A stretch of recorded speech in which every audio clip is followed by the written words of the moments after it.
இப்போ ஒரு பெரிய டைரக்டர் கிட்ட அசிஸ்டண்டா சேரணும்னா அவரோட ஆஃபீஸ்க்கு போய் அவரை மீட் பண்ண ட்ரை பண்ணும், அங்கேயே வெயிட் பண்ணும், பேசவே மாட்டாங்க.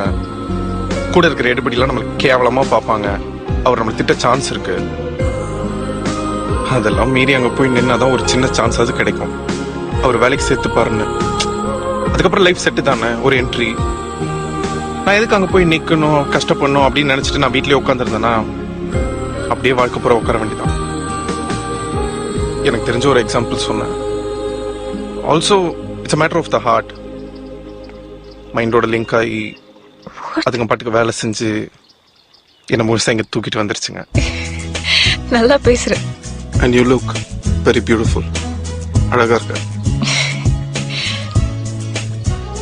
உன்னை முதல் தடவை பார்த்தப்போ சத்தியமா சொல்றேன், உனக்கு மேல இருந்த நிலா ஃபேட் அவுட் ஆயிடுச்சு. என் ஹார்ட் ரேட் பின்னி எடுத்துருச்சு. சம்மர் சால்ட்லாம் அடிச்சேன் தெரியுமா?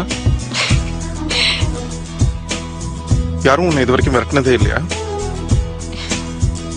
ரவுண்டு கட்டி நின்று இருப்பாங்களே பசங்க, மொக்க ஃபிகருக்கே தலைகீழ நிப்பானுங்க. உன் கண்வடி அவங்க என்ன பார்க்கல போல இருக்கு.